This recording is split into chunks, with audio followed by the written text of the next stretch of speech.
রোদে রাখার কোনো রকম ঝামেলা নেই, আবার কয়েক বছর সংরক্ষণ করেও রাখা যাবে। একটা মজার বিষয় হচ্ছে মাত্র 5 মিনিটেই রেডি হয়ে যায়। হঠাৎ যদি আচার খেতে মন চায়, এর চেয়ে সহজ আচার হতেই পারে না। রুটি, পরোটা, ভাত এটা দিয়ে খেতে হয় জাস্ট ফাটাফাটি। তো এই আচার বানানোর জন্য লাগবে মূলো, গাজর, কাঁচা লঙ্কা আর আদা। তো এখানে মূলো, গাজর, আদার খোসাটাকে ছাড়িয়ে নিয়ে ভালো করে ধুয়ে নিয়েছি, আর লঙ্কার বোঁটাটাকেও ফেলে দিয়েছি। এখানে গাজর, মূলো 400 গ্রাম করে আছে, আর হাফ ইঞ্চের চেয়ে একটু বেশি আদা নিয়েছি। তার সঙ্গে 25 গ্রাম মতো লঙ্কা নিয়েছি। লঙ্কাটা অবশ্যই একটু ফ্রেশ দেখে নেবে। এবার আচার বানানোর জন্য গাজর, মূলোকে যেভাবে কাটতে হয় সেটাই তোমাদের দেখাবো। তো এখানে গাজর আর মূলো একই সাইজ করে কেটে নিতে হবে, আর এইভাবে পাতলা পাতলা আর লম্বা করে কেটে নেবে।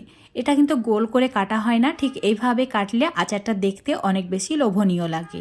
একইভাবে মূলোটাকেও কেটে নিচ্ছি, আর যে লঙ্কাগুলো নিয়েছি সেগুলো